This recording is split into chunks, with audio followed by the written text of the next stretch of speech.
I forgot to mention when you have time, shoot me your favorite childhood photo. Oh, right on. So sure. this is so I have like the comedy podcast that we do, which is with myself and Alex Petra and the other gal, and that's more comedy centered bits and whatnot. Sure. This is more the interview style where I do a deep dive on you. Right on. Okay. So I hope you're ready. Yeah. No. Well, I had one of those childhoods where my earliest childhood photo is me at 17. So if you're like, hey. 100%, dude. Yeah. No. I do have a couple of like decent baby photos. But yeah, usually in the background, you just see like Bud Light cans and, a bunch of empty ashtrays, so. I knew it, dude. I knew that this was the one that you needed to be on. Yeah, I'm right. very excited. Yeah.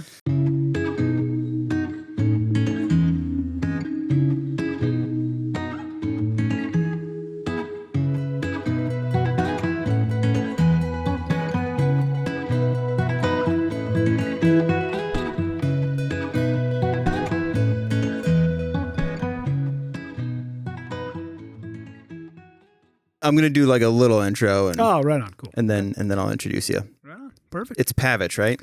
Pavich. Pavich. Like a bear paw. Yeah. Everybody Pavich. screws it up, and especially when you're going on stage. In fact, It's our Midwestern. We're like Pavich.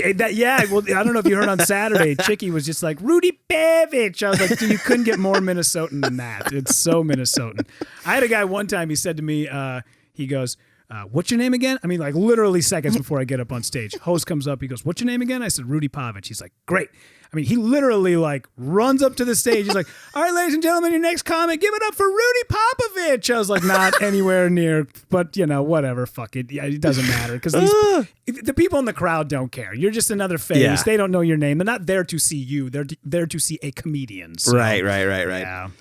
That's funny. You know what? Fuck it. I was gonna do an intro, but I'm just stoked that you're here. Okay, so to let listeners know, I know a lot of the stuff that we've covered so far has been kind of heavy, because I'm so focused on.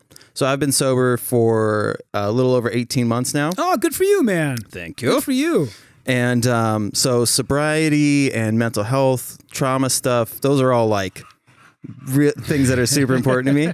I will let the listeners know we are dog positive show, so I'm leaving the door open so these pooches can come in and out as they please. Yeah. Paul is cute as fuck. Thank you, man. Yeah. He definitely takes after his mom's side because that is, yeah. He's great, as you can see. If anybody is like sees him in the camera or something, dude. I always say he forgot to do leg day because that is a dog that is so top heavy, dude. He is so top heavy. But so Rudy Pavich, thank you for doing this. Thank you so much. Appreciate it. You were so close. Yeah. No, usually when people screw it up, I just keep moving. I'm like, all right, Pavich, Povich. I get a lot of just because Maury Povich was such a big name for so long. Oh, wow, that's funny. I get the Rudy Pavich. You can hear my dog just completely. Yeah. Come here, dude. Come here, buddy. Now he's like, of course, he's like, Chris is petting me, so I'm not going anywhere. I was going to say that, and he's probably stuck. Yeah. Because if he's like my dog, backing up is not the easiest thing. No, you're right, man. Plus, like bulldogs like that, dude. I don't know if you noticed, not great at yoga. They are. It's just like a very unmalleable dog. So Rudy and I met at a show for Ollie Sultan, Ollie and Friends, which was super fun. Ollie always puts on such a good show. He picks great, like just the most fun people to be around.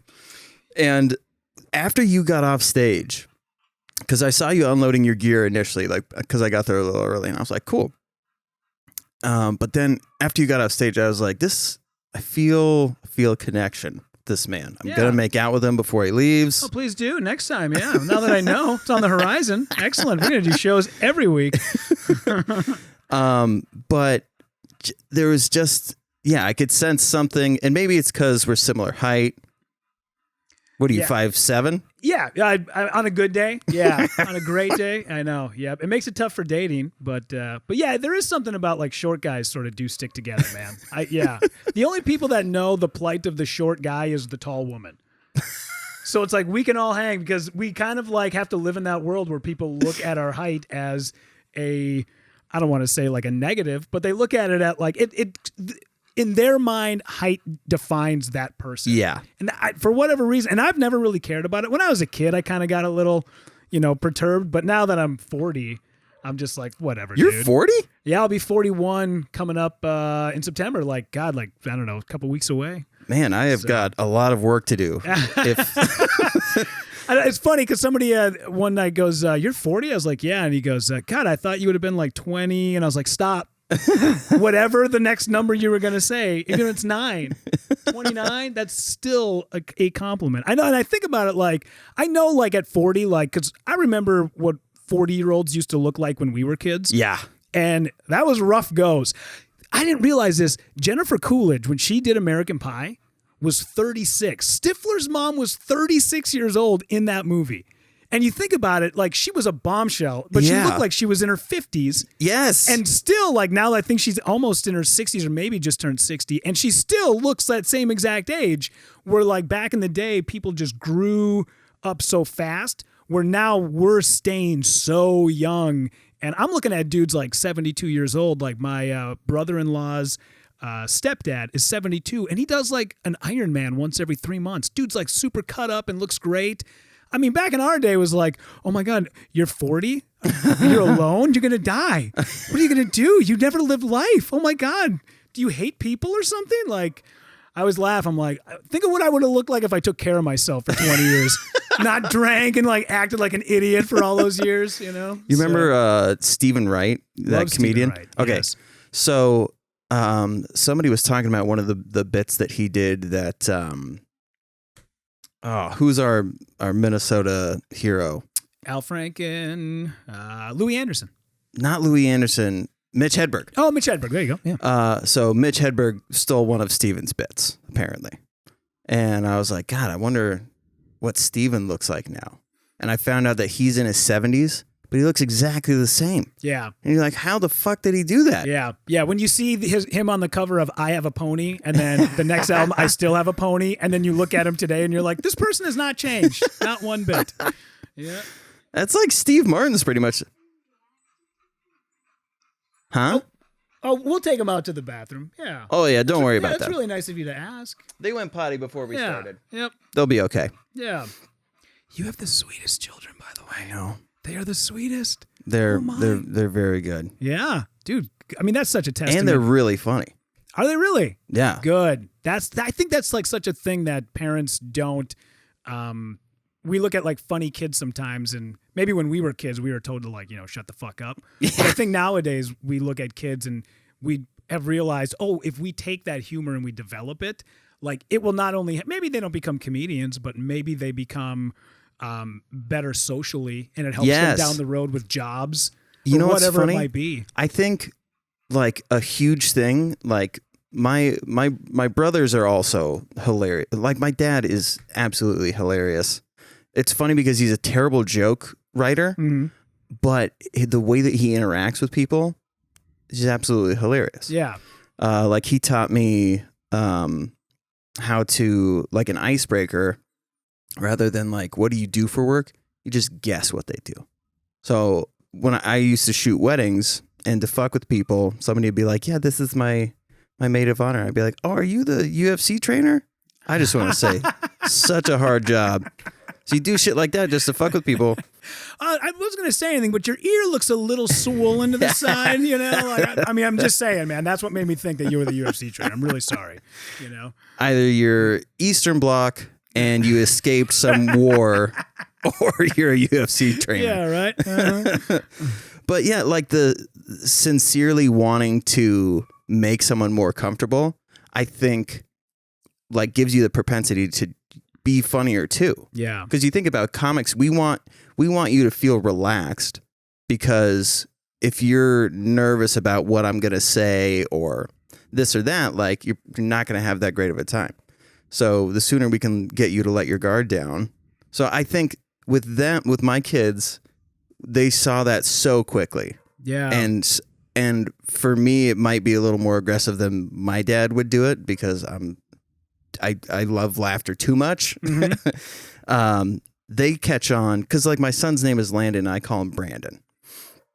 And so when we would have guests over, I would introduce people to him as Brandon. I'd be like, this is my son, Brandon. And he was like, so from the age of 6 or 7, he was already in on the joke. And he's just like, okay. Oh, yeah, gotcha. So he has good dry humor and like won't break character stuff. It's very funny. Yeah. But has he ever just like reached his hand over and been like, actually, Brandon was my twin that died. I'm Landon. Nice to meet you. Thank you very much, Dad. I don't know if you heard my bit about when he was 5, but that whole Burger King thing. Yeah, I kind of remember something about it. Yeah. So that was a real story and like one of the proudest moments of my life. Oh yeah, the kid sticks his head through and was like, "Is Brandon here?" Like that whole thing. Was it? So so we're at Chick-fil-A and our little family's there and it's just a mom and her daughter. And the mom was like constantly checking on her kid, and the kid eventually stopped responding because it was just getting too annoying. And so the kid's not responding, and Landon poked his head. He was 5. Poked his head in the bubble, looks at this complete stranger, and goes, "Oh, Lydia's dead." So he says it. I obviously know he's joking. So I fall out of my chair. My wife is like kicking me while I'm on the ground. Oh yeah, moms are mortified. Dads think this is the funniest thing ever. It was, oh my God, it was so funny. So my wife is kicking me while I'm on the ground. The mom dives in there, finds her kid and runs out of the building. God, that's But I great. called my parents immediately after and was like, guys, you're never going to believe this, but the best thing ever happened. Yeah. And we were all so proud. Yeah. And it's funny when like you tell that to other parents and like they don't get the humor and you're like, how don't you find this to be funny? Like, Yeah, what kind of militant household do you run? You gotta let your kids have fun. I have told it to one person and they went, like, I said that and they go, oh no. I was like, no. I think, let me tell it again. Maybe I didn't tell it right because it's the best thing ever. Yeah, totally. Yeah, man. Yeah, it's great when like, especially they start to get to that age when you can kind of joke with them and they can kind of go back and forth instead of them just doing or saying something funny and you reacting.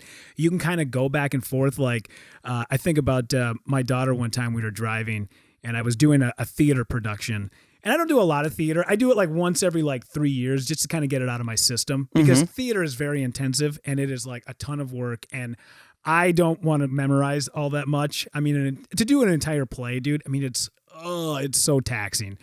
And we're driving to rehearsal and I'm in the car and I'm doing the me, nay. And my daughter goes, do you do that every day? I said, yeah, I do it every day. She goes, why? I said, well, sweetie, you got to practice, right? Like that's how you get better at things. I mean, you have to practice every day. I mean, you practice gymnastics every day, right? Don't you? You do it to get better. And she kind of pauses for a second, then turns and goes, yeah, but I get better at gymnastics. And I'm like, God, like, that's so funny, you know? And I knew she knew what she was doing in that moment to sort of, kind of get under my skin. Yeah. But you know, when they get to that age when you can sort of have those conversations, that's when like being a parent is just like, man, I know like people say like the best ages are like when they're just little tiny babies and they got that good little baby smell to them. I'm like, bullshit. The best age is when they're 13. Yeah. And you're like, I got to go to Target. You want to go? And she's like, no. And you're like, good, I'll be back. You get in the car and you drive. Like that's the best part about being a parent for sure. It's funny because my wife is very much like, I can't believe they're getting older because our daughter turns 9 tomorrow. And she's like, I just, they were babies. And I'm like, yeah, but now they can be sarcastic. And like, it's so funny. I mean, it's got to look weird to other parents for us to, because they get that we're goofing around. We can be like, God, you suck. And like, and they'll do it back to us. And like when I was growing up, if a parent said you suck, there was something wrong at home. But with us, it's like this jokey. Speaking of shitty childhoods, I'm ready to dive in. Oh, so boy. you are from the most racist town in all of racism, I think, besides Lynchburg, which is actually named after the worst piece of racism ever. Yeah. Yep. No, but you grew up in Hibbing, right? Hibbing, Minnesota. It's the same hometown as Bob Dylan's. So imagine my surprise when somebody played him for me, and I was like, "This guy sucks." I was like, "I hate this music. Oh my god, I have to be from the same hometown. Ugh, gross." So no, man, I grew up there, and you know, there are great things about it that, like, you know, it's tough to defend it because it's such a shithole, and a lot of the people that are from there are very shitty. But there are some really good things that came about because I think had I not grown up there, I wouldn't have a work ethic like I have now, where it's just like you just hustle, hustle, hustle. You know, I think about this every now and again. Like on them days when I'm just like, God, I don't want to get up. I don't want to do any more work. I'm just so exhausted. But I mean, I grew up predominantly around white people. It was all whiteys. That's all it was. For as far as the eye could see, it was white people. And then my family owns a roofing, windows, gutters company up in northern. Yeah, so like, you know, it was hard work, right? But we would, you know, day would usually start at 6 a.m. You know, you'd be on the job site, prepped, ready to go. It'd be like 6:30, and you'd be up on a roof, and you'd be tearing off shingles. And one of my last summers working for the company, there was a Spanish family that had moved in. I'm not sure exactly where they were from. We didn't, you know, they didn't have any like school-aged kids. Oh, okay. Because in a town like that, when a minority moves to town, you know who they are, what they're about, why they're there. But they didn't have any like high school aged kids. It was just a family of like 5 or 6. And they also were roofers and put in windows and did gutters.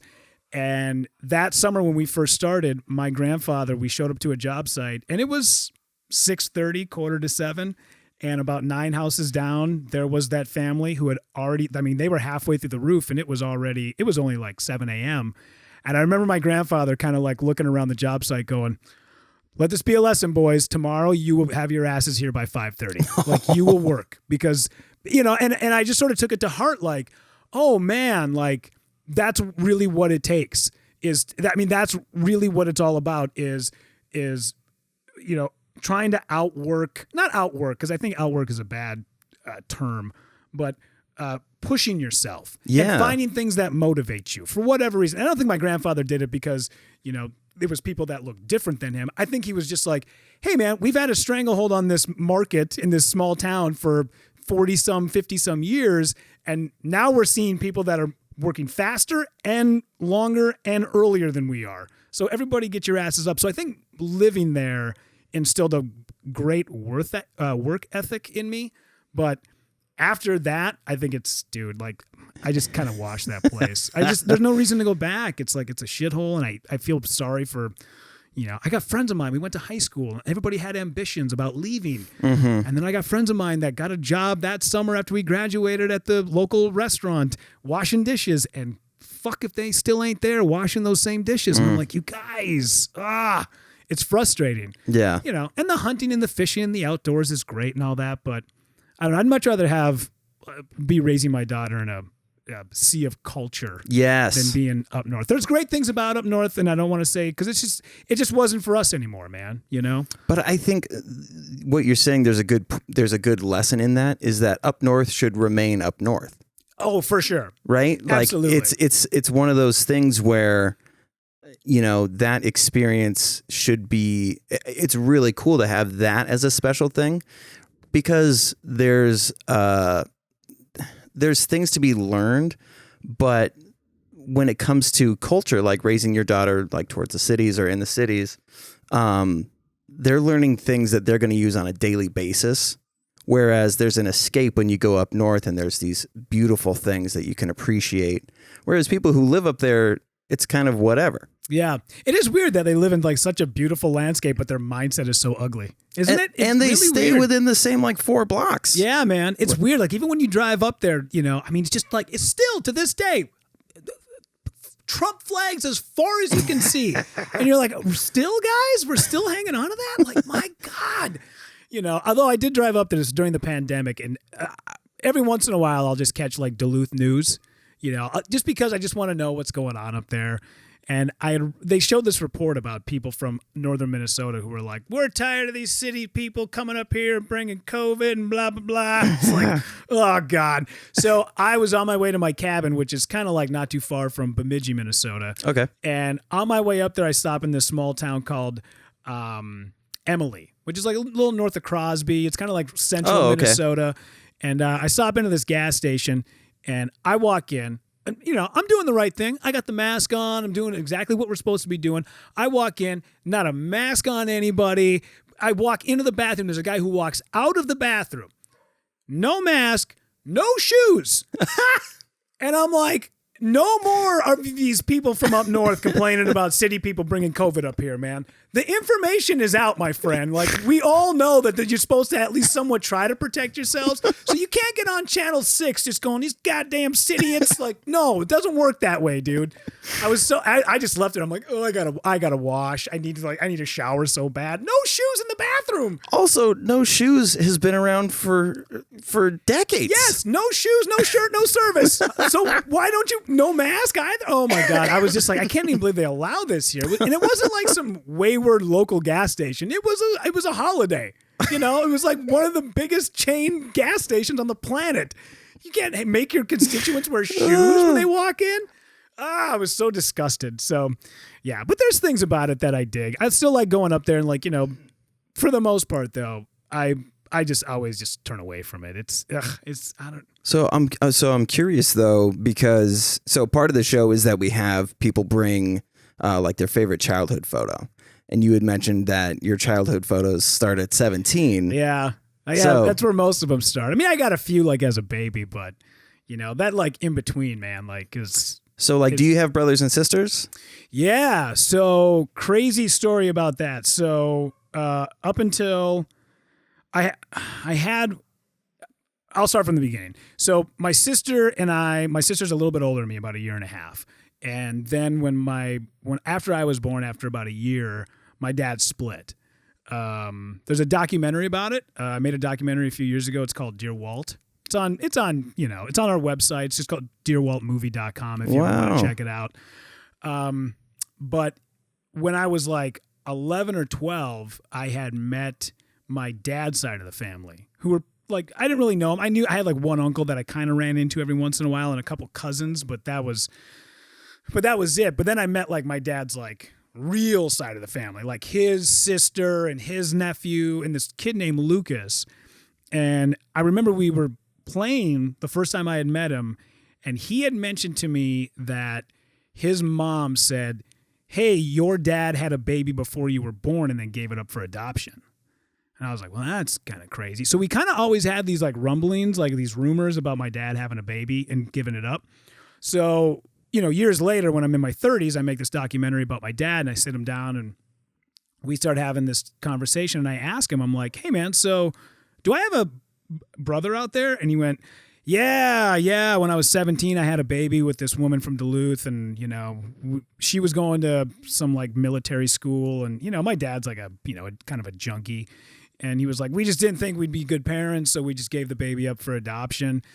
And about 3 years after the documentary came out, I got a email from just this random dude, and it just said, hey man, I watched your documentary, and I'm just emailing you to let you know that I'm the baby that your dad gave up. I'm your brother. So this guy named Scott, who my dad had thought that when he gave the baby up for adoption, the baby ended up in Texas. But lo and behold, my half-brother Scott, who I was just going to be meeting for the first time in my 30s, grew up 20 minutes away from us. Whoa. He grew up in a city called Eveleth, which is on the Iron Range up north, and that's like 20 miles away from Hibbing. So crazy that he lived there. I'm sure we probably went to like the same street dances, and we went to the same, probably the big football games or whatever it was, the big hockey. I'm sure we've all like been in the same room together at some point and just never knew it, So I meet my half brother when I am 36, somewhere in there, I think. And then my mom had remarried a couple of different times, and I got a few stepbrothers. I got my stepbrother Andy, my stepbrother Ben. I also have a stepsister named Carrie, and then I have my my real sister, my full sister, Jen. I have my half brother, Scott. Now, remind you, up until like the age of like 30, up until like my stepbrothers and my stepsister came into my life when I was about 17, 18. And then my half brother shows up when I'm in my 30s. And after we meet my stepbrother, I'm like, we should probably take one of them DNA tests, just to make sure there's no more of us floating around out there. So I go to Ancestry.com. I take a test. It comes back that I have no more relatives. And I'm like, all right, great. Fast forward to about 2 months ago. I get an email. It says, hi, my name is Aubrey. I just took an Ancestry.com test. It says you and I are related. I'm looking for my dad. His name is Walter Johnson. And I'm like, oh my God. So I get on an email with this gal, and all I know is that it says Ancestry says that we're cousins, right? Okay. So I call her, and when my dad left our family, he had gone out to Denver in 80, whatever it was, 83, 84. He left there in like 1991, 92, and just showed up back at his brother's doorstep in northern Minnesota, just like unannounced, just shows up. He's got a bag of clothes with him. How the hell he got there, nobody knows. So he shows up, and he doesn't explain why he's there. Well, I asked this girl, I was like, so what's the deal? Like, how do you get, your dad, this guy's name? And she goes, well, my mom is bipolar schizophrenic, and she told my grandmother that, my dad's name is Walter Johnson.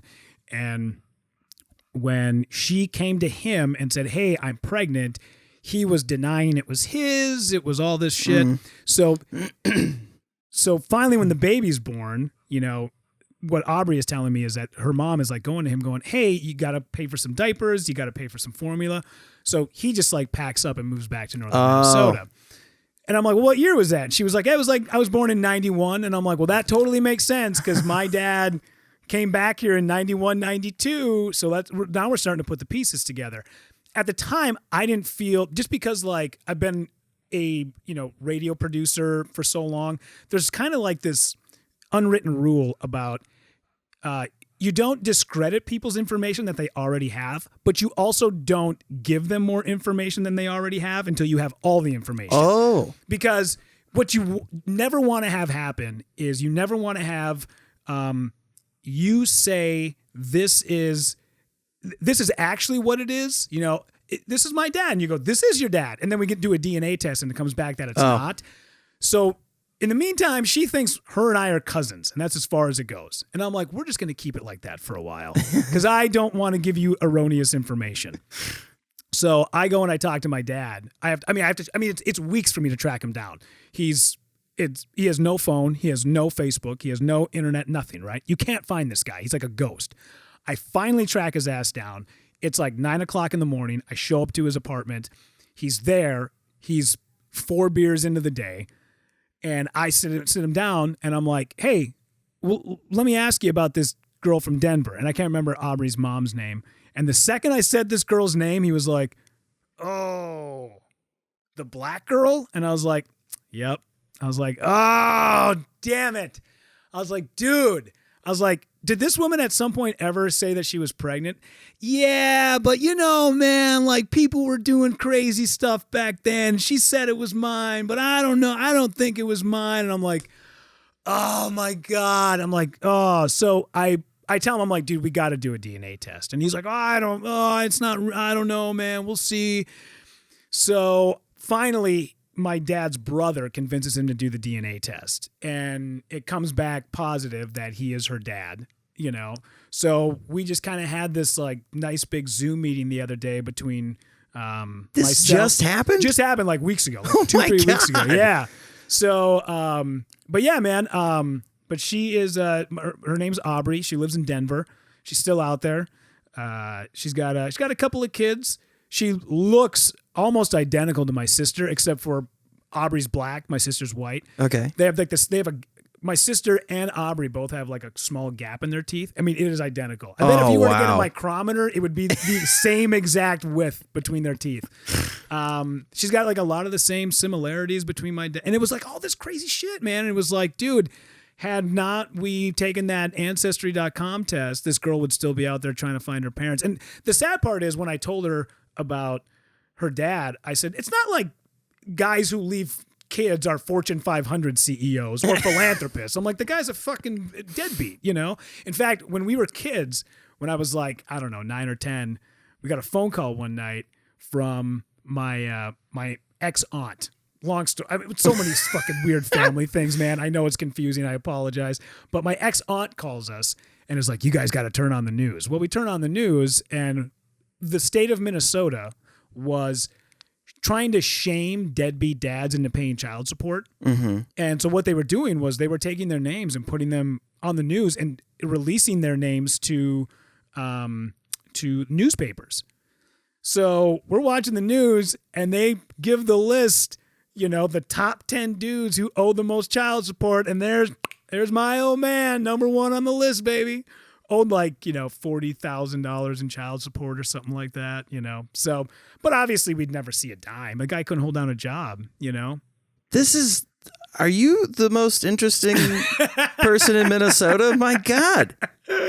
Yeah, I could listen to this for hours. Oh, yeah. I mean, you know, it's funny because for years, man, like I held it all in for so long and I was just so like angry about it. And I'm watching like my best friends, like, what'd you guys do for Christmas break? They're like, oh, my dad took us skiing in Vail.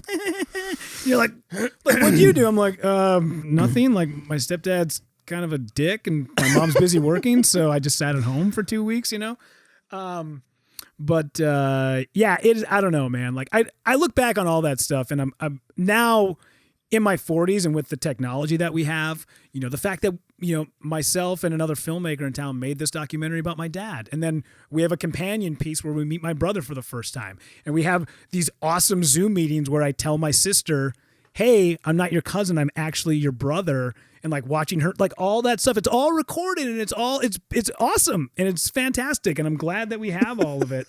I was going to say, don't rock back too hard. Yeah, my dog is, last thing I want to do is hear him go yelping. That is so wild. Yeah. It's crazy, man. And then, you know, I was kind of talking about it one day because I do a daily podcast as well. And it's only for like 20 minutes every day. So what's your show called?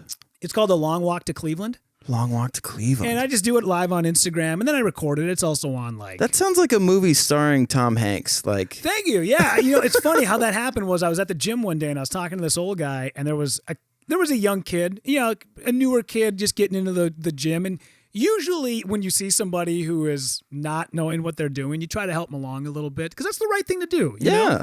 And there was a kid, I don't even remember what he was doing, but he had like a barbell or like a dumbbell on his neck and he was doing this and I was like, that can't be good for you. And the old guy sitting next to me goes, my God, it seems like that's so much work for so little in return. And I said, yeah, that's like taking a long walk to Cleveland. And it like the light bulb went off, man. I was like, oh my God, like that's the name of the show, A Long Walk to Cleveland. You do all this work and it gets you nothing. Oh, Paul. Uh-oh. Paul. Oh, is he gonna? Oh. Oh. So yeah, I was talking about it, and I think there's some people in my family that get, I don't want to say angry, but I think they don't appreciate or they don't agree with the way I handle it, where I tape all this stuff. There's a camera with me everywhere I go when I'm doing this stuff. And when I meet my sister for the first time, I will hire a videographer to come with because I want all those memories. I want that stuff. And I think it's a really good thing to share. And somebody who was in the live feed of the live Instagram said one day, let your mess be your message. And that like totally resonated with me. I was like, yes, all this stuff that goes on, man, like we've sort of become accustomed to always just like keeping it in and not letting it out and like, you know, trying to figure out ways of like, especially dudes, like trying to always 1000% be a man. Mm-hmm. And it's like, when I heard that, I was like, that's the greatest message you could ever give to someone is let your mess be your message. And maybe it'll help somebody look at, because I don't look at my dad as a bad person. I think he's a very nice guy. I think he just has a lot of demons and a lot of issues. Yeah. And even though he may have done us wrong in the past, like, he's still a human being and I still love him. And I think if telling people that that is a possibility, like that's an actual path you can choose to take with other people that have done you wrong in life, if that helps, a few people down the road, it was worth it with all the video cameras, and it was worth it with all the, sticking a microphone in people's faces. Like, there's some people in my family that get a little perturbed by it or think you're only doing it to put it on social media or whatever. And you're like, there's a part of it that's, yeah, man, like, this is my story too. And this is your story, and you should be allowed to do with it what you want. Why is that a bad thing? I get that when a couple breaks up, yes, one person is probably scorned and one person is probably hurt, but the person who is hurt, when they start to share their hurt about it, you can't look at that person and go, you're doing this wrong. You're like, well, that person was involved with it too. So, dude, yeah. I could not relate more. Like, I mean, so when I got out of treatment, the stuff that I learned while I was in there, like the most important thing that I learned was like the subconscious aspect, so the objective aspect of addiction. And I looked at how many, because I'm there with hundreds of people, and they're all hurting in different ways, and there's so much shame attached to all this stuff. Yeah. Can you say where you went to rehab? It was Hazelden. Oh, so you were like... I got so lucky. Yeah. Wow. That's... wow. Okay. I know. Yep.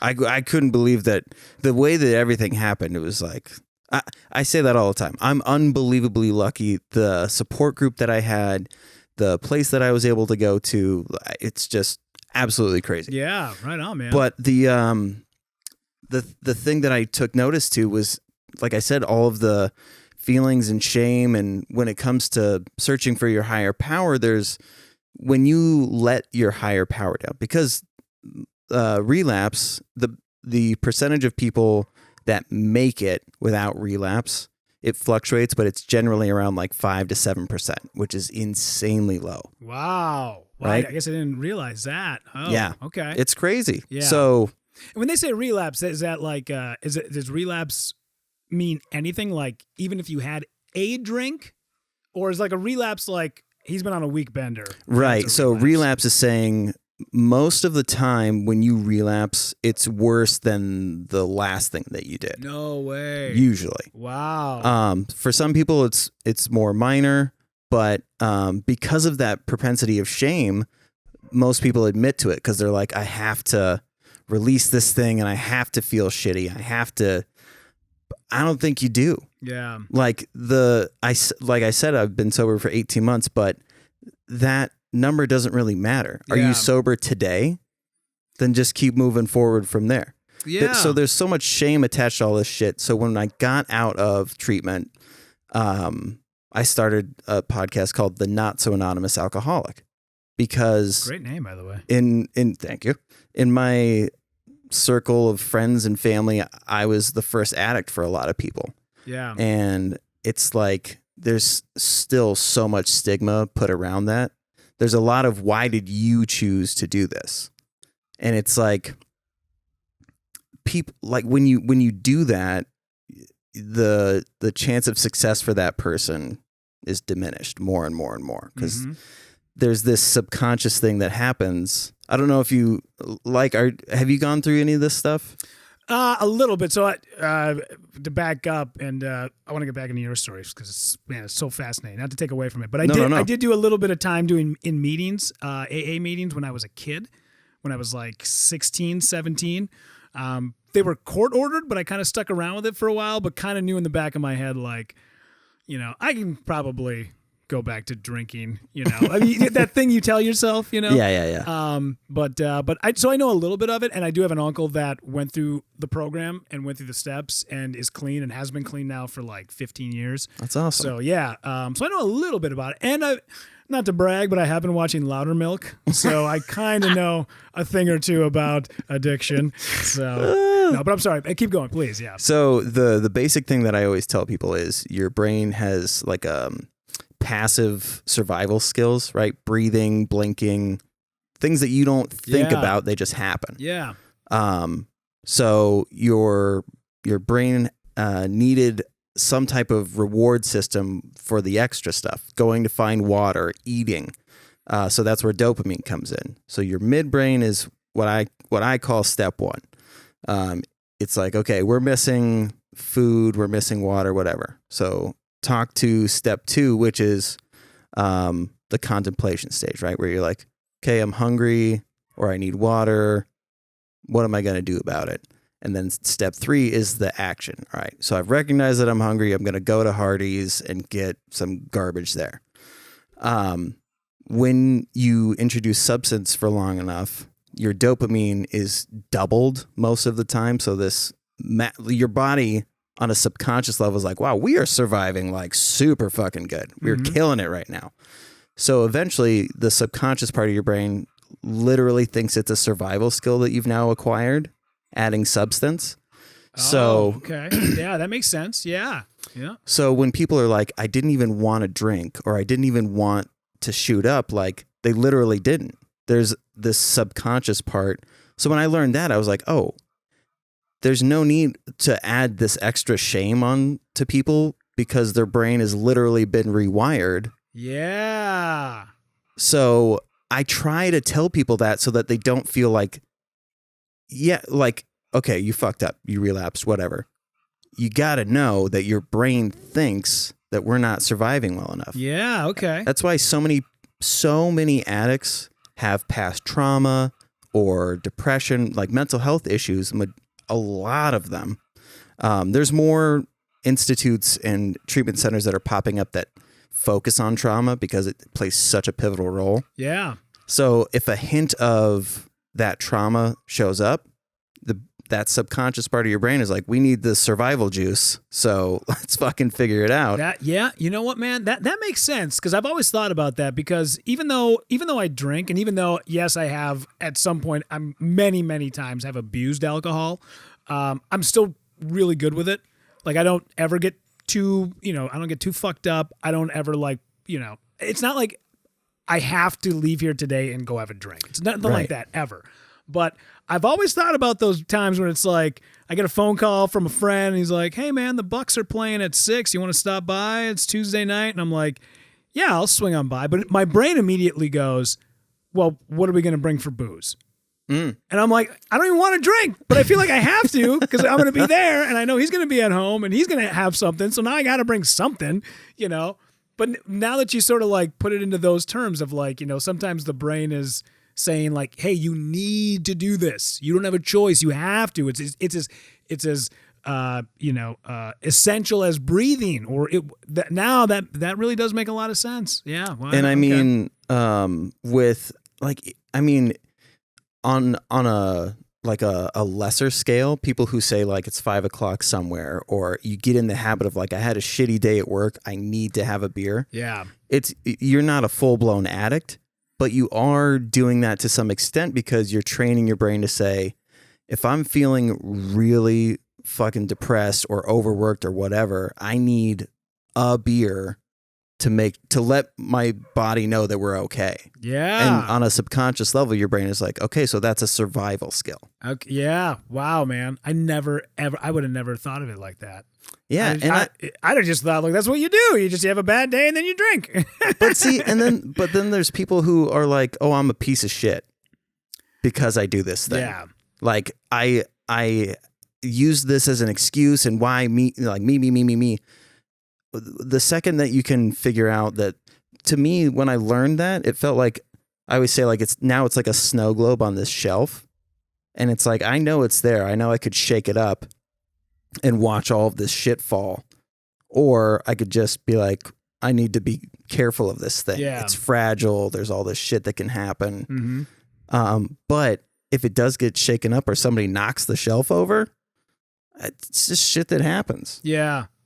Phone is too close to the board. Oh, is it? Can you hear it through the? I always hate that, man. Like I'll be doing something, I'll be having to record something at the house or whatever, and then all of a sudden you're like, yes. And you're like, what? Where is this coming from? Yeah. But so the goal of this podcast too is like sincerity. Sincerity is so fucking important. And like you were saying, sharing these stories, that whole mess is your message has been my life for the last, 13 years, because before that I had a lot of unchecked mental health stuff that I wasn't bringing to light. And when I started the podcast, like the shit that my wife and I have been through, we would use that to help people. Like the basic stuff of making sure that it's okay to have your dog in here, or it's okay to have your car in the driveway. Like, I don't want people to feel ashamed of anything, really. Yeah. Yep. I know, that's so weird, man. That I've always sort of been that guy, because like when I got here today, I was like, I will not park in the driveway because my vehicle might be a piece of shit and it might leave a giant oil stain, and my dog might piss on the floor, so we're just gonna leave him in the car. Which he does. He actually really does enjoy being in the car. Dude, like when I was saying it earlier, like if you say bye-bye, like he will he goes bananas. He's like, what? We're going for a car ride? Like even to the vet. Like I'll say, I'm like, we're going to the vet, and he's like, I don't give a shit. Let's go. Like, he doesn't care. But yeah, man. Like I heard something one day that that really sort of like stuck to me, and it was whenever you're telling somebody a story, you're almost always telling them a story in the light that makes you look the best. Even when you're in the wrong, you're always doing it. And the reason why you do that is because your brain is like, we need to protect the person that we think that person thinks we are. We need to be able to protect that sort of image, because even though we're not that person that we are explaining right now, like I went to Trader Joe's and some guy just started screaming at me I didn't even do a thing. I was just minding my own business. It was like, no, you were licking bananas and putting them back on the shelf. Like obviously, but you left that part out because you didn't want people to think that you're a huge asshole. So you leave that part out, trying to protect the image that you think you're giving out to people. Yeah. But really, man, like, speaking of subconscious, people can usually see through all that. And that is the one thing about stand-up that, doing 22 years in radio, it's easy to bullshit. And one of the craziest moments I ever had in radio was when Trump was doing all the fake news stuff. I'm like, fake news does not exist. It's so lame. I can't believe he'd say all that stuff. And then 3 minutes later, I'd get on the air and be like, we got a couple of traffic accidents on 94 just outside of Highway 280. Probably have two vehicles pulled off on the right shoulder. MnDOT should have that out of there in about the next 10 minutes. There's no accident. I'm just making it up because we need to fill 30 seconds to get to the top of the hour. Like, I just need to be able to get to the top of the hour to do the legal ID so that we can play our spots. None of it, it's all made up. And I'm like, holy shit, I am the media giving out fake media. It's wow. Like that really like kind of blew me away a little bit, man. So, if it's so easy to lie in our jobs and it's so easy to lie, especially to like the people that we love the most, man. Like, just think about what we're doing to the people that we don't really care about. Oh, man. The things that we must say or that we've done to like put ourselves on these pedestals to be able to show off. And the thing about stand-up is when you get in front of people, they know right away how authentic you are. You can see it, man. And it's even like cheesy jokes. Like I saw this dude the other night at House of Comedy that all of his jokes were just like, they were like basically taken off of Laffy Taffies. Oh, geez. But I'm telling you, the guy crushed because it was everything that was in between, his setups, his cadence, his interaction with people, the way he held the mic, the way he talked to the audience. I'm like, that is authentic. Like, yes, those are super lame jokes, but they are eating this up because of how authentic he is with the in-between stuff. They love him. Look at him just like taking this crowd and he's just like picking them apart, man. Like people are like, yelling stuff out and he's having like a quick moment and he's probably got like 500 different comebacks in his head and he's, perfectly placing them to everybody in the crowd. And then he's dropping like a silly joke about whatever it might be, about his wife, I'm trying to think of some of the jokes at the top of my head he was saying where I'm like, God, if you were to say that at a cocktail party, people would be like, ugh, God, who's the obnoxious asshole? But this guy is crushing. It was fun to watch, man. So it really does make you have to like hone into that. If the material that you're going to bring up, if anybody could say it, then you should probably try to figure out something more home. More that resonates with you and only you. Yeah. Nobody else could say that material. Yes, you know? That's like the number one golden rule, right? Yeah. What's your story? Yeah. I had this joke that I wrote a couple years ago. If you don't like self-deprecating humor, then I'm a piece of shit. It's great. I love it. Yeah. Right? Like it goes back to that whole like saving face for what? Like I learned like through all of the shit that I've been through, like it's way more helpful to be relatable. And I think that's another thing that with comedy, like it's so much more enjoyable, not just for the audience, but for you to like, we're all on the same level. I think that feels so speaking of comedy, I'm curious as to like, how did you get into stand up? So at the time I was in radio, and I don't know if you remember, there was a dude by the name of Eric Allen. It sounds familiar. So Eric Allen was a good friend of mine. We worked at a radio station in Wisconsin, and he came to Minneapolis and started doing stand-up. And when I moved to Minneapolis, I was working at 93X, the radio station in town, and it was like in my mind I had this goal of like where I want to be in life. And then I got there, and I was like 26, and I'm like, well, now what? I thought this was going to be the end of my life. It only took me like 7.5 years to get here. Now what do I do? So I started hanging out with Eric, and Eric was doing stand-up, and he was kind of already sort of established at Acme. And I had started out, like 13 years ago. This was right when like guys like Brian Miller were just starting to like, like Tommy Ryman was just starting to get like time at Acme. Just found his first bow tie. Yeah, exactly. That was, in fact, the first picture I ever saw of Tommy, he had a bow tie on, and I was like, who the fuck is this guy? And Eric's like, oh, you're going to love him. You're going to love him. And then I met him, and I'm like, he's the sweetest guy on the planet, Mary Mack was down there all the time, Tim Harmston. And then there was guys that were doing very well, and I can't remember a lot of their names, but they've all moved on, and nobody does stand-up anymore. Did you ever meet Mike Hurley? I met Mike, but I don't really know him that well. Okay. Yeah. So I started like, 13 years ago, whatever it was, and it was kind of right before my daughter was born.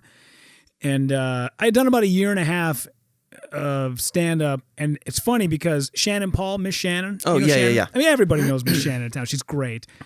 She always gives me this backhanded compliment of, you finally got funny and then you quit. I'm like, I think I know what you're trying to say. Thank you. I wasn't for a long time, and then I quit. I appreciate it. But then after my daughter was about 8 months old, and she developed this condition called tracheolaryngeomalacia. Whoa. Where her trachea would close off, and then she would stop breathing, and then turn blue, she'd pass out, and then her brain would because there was the lack of oxygen, her brain would make her pass out, and then it would reset itself. And her trachea would go to normal, and then she could start breathing again.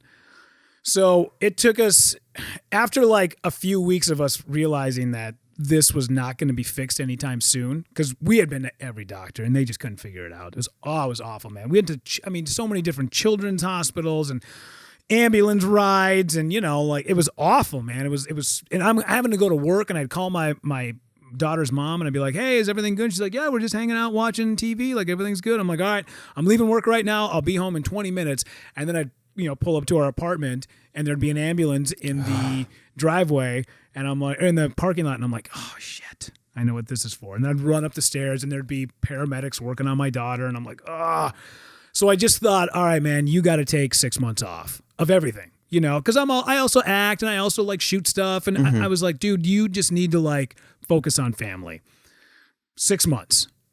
Well, 6 months turned into 10 years. Yeah. It's just the way life is. Yeah, absolutely. Once you stop doing something, you just stop doing it. There's, taking pills. I always use this analogy about push-ups. If you do 50 push-ups today, and you do it tomorrow, and you do it the day after that, and you do it every single day, next week, and then for a month, then a month becomes a year, you can do 50 push-ups a day until the day you die. Because your body just it gets used to it. It just does it every day. The second you take a day off, you ain't going to hit 50. So the second you stop going to mics, and the second you stop writing, and the second all that goes away, you are going to spend the next 10 years going, man, I really want to get back into it. I want to get back into it. And for whatever reason, you just don't. And now, I mean, luckily my daughter's healthy and everything's fine. It took us, Really? yeah, totally great. I mean, it took us probably about a year for us to figure out what was up. Okay. And- So what was the remedy? Like how? Well, they thought it was epilepsy. They thought it was all these different conditions. Like they had all these tests, and we were like taking her to all these specialists, and there was like these overnight tests we had to. Oh, it was awful. And they were doing all these, and then finally, I have a picture of her, and she's got on like all these electrodes. I got like a net over her head. She's got like all these things on her head where they're like testing her brain waves and blah blah blah, and we're at the Epilepsy Center of Children's Hospital in St. Paul. And we have this meeting with all these doctors, and they're kind of explaining like, well, it might be epilepsy, it might be this, it might be that. And this was like day 2 of 5. And at this point, this has been a year, and I am just like, I'm so exhausted. I'm like, you guys just please figure out what is wrong with my baby. I don't care how we get there. I'm just tired of hospital cafeteria coffee. I'm tired of eating out at restaurant. I'm so done. Can we please just figure this out? And this dude comes walking in. His name is Dr. Carlin. He's still in St. Paul. If you ever have an issue, especially pediatrics, when it comes to... Is that the doctor that was on Thomas the Train Conductor? My kid was like, what do you call it? The Sweet Life and Zach and Cody. So if you want to drop that reference, I would know it. But this doctor, like, he kind of walks in, and I always like, it's our House moment, right? You remember that show House with Hugh Laurie? So all these doctors are like, this might be them. We're thinking blah, blah, blah. And this dude is just like sitting in the back of the room, right? And all of a sudden these cats just get up and they leave the table. And this Dr. Carlin walks over and he's like, I know what's wrong with your kid. I was like, you do? He's like, yeah. And he kind of just rolls his eyes at these people. He's like, oh, these guys are just morons. So he's like, here's what we're going to do. We're going to try this medication. Since she is already hooked up to all this equipment, let's just leave her on. We're just going to make sure. We're already here. No point in changing that. But she's not on any medications right now. But I got this. I think there's a medication that might work. We're going to try it tonight. We're going to reevaluate in 48 hours. And sure as shit, she took that medicine, and I swear to God, it was a brand new baby. It was like, it took us a year to get here. I mean, we had one doctor. I freaked out in St. Louis Park at a hospital there because a doctor it was so dumb. And I was just like, I can't even believe you have a medical license.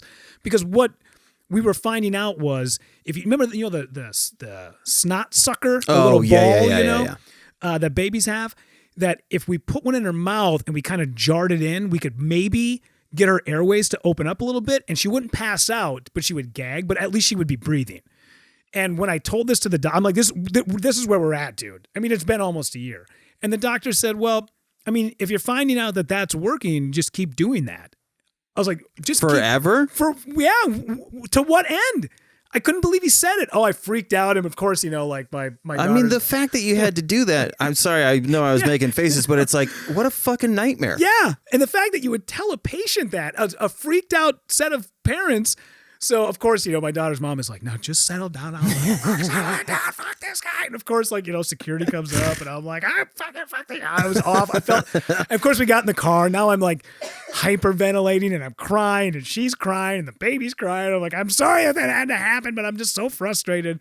So, yeah, once we finally got her under wraps, I was like, all right, I could maybe start like branching. And I did like a couple of like creative things, and I was just finding that stand-up is so time-consuming, especially when you're at that level of open mics. Yeah. Where you're going to sit in a bar for 2 hours in the evening when your spouse needs you at home taking care of the baby, and you're just sitting there for 2 hours to get 3 minutes of stage time. Yes. And your spouse doesn't understand why you're doing this for no money.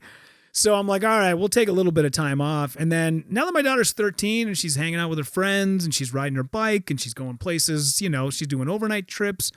She was like, you don't need to be here all the time. Like, I can take care of it. And I was like, this is a perfect time. And so I started writing again in, what year would that have been? It would have been 2000, like just at the end of 2019. So like around December. Oh, okay. Around like January, just December. That's so crazy. That's right when so I had been running a mic at this place in Monticello called Nordic.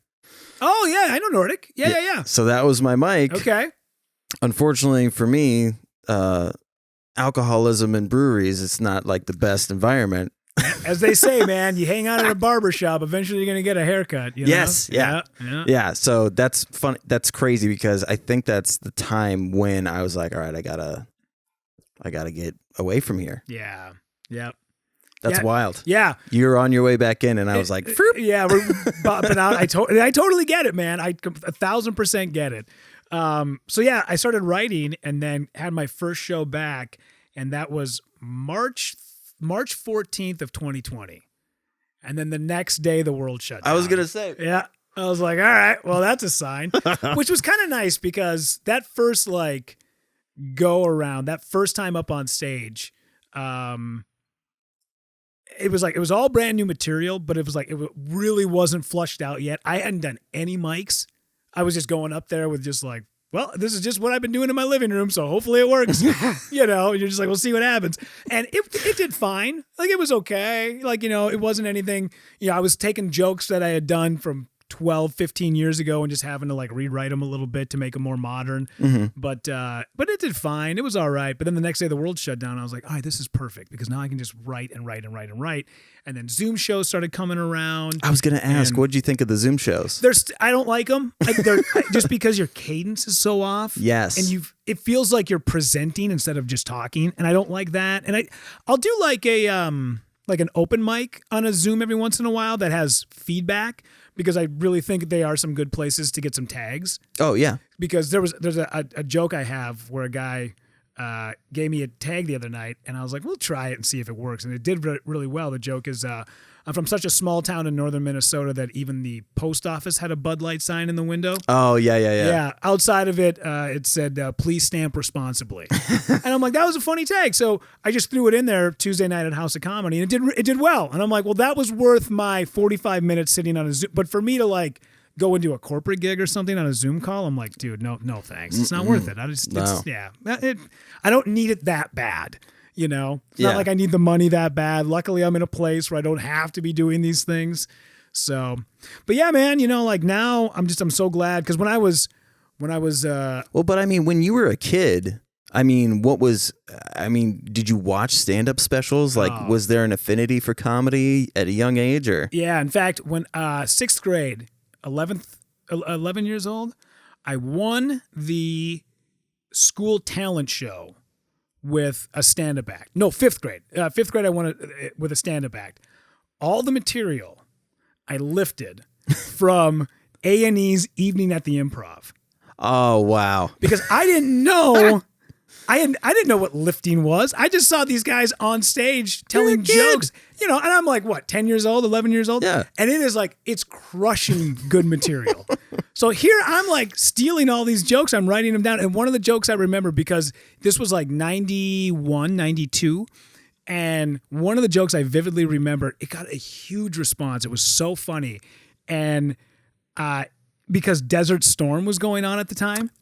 Okay. So yeah, remember the Gulf War, Desert Storm? Yeah. And this guy told this joke, and he goes, I don't think it's fair that we just send like young kids over to fight wars. What we should be doing is getting the people who work at Disney World, who are already lugging around giant costumes all day. They're already used to taking all those packs. I mean, wouldn't it be hilarious to see 50,000 Goofies coming out of a sand dune? That joke crushed in northern Minnesota. Totally lifted. Nobody ever said a word except for afterwards. Afterwards, when like they made the announcement and whatnot, my principal came up to me. Mrs. Perry came up to me, and she said, I want to say This is like after everybody cleared out and whatnot. She said, I want to say congratulations. That was really funny. I think you have a bright future in stand-up comedy. However, I question where you got your jokes from. And I remember just like walking away, just being like, bitch, I got him from A&E's Evening at the Improv. Get off my fucking ass. God, shut up. Stop it. It was amazing. Shut up. But I didn't know anything about like, you're not supposed to steal jokes. What was it called? Like when you would give a report, you have to cite your... references? Yeah. Why didn't I just come back with like a page of references, you know? Like, yep, no, I stole this from A&E's Evening at the Improv, you know? Yeah, this episode, this date. These are proven jokes. They've been peer reviewed. Yeah. The writing? That's ridiculous, you know? So, but yeah, after that, man, like, and especially being up there, there's no open mics. There's no mics. Right, I mean, yeah. the only thing I really knew was what I saw on TV.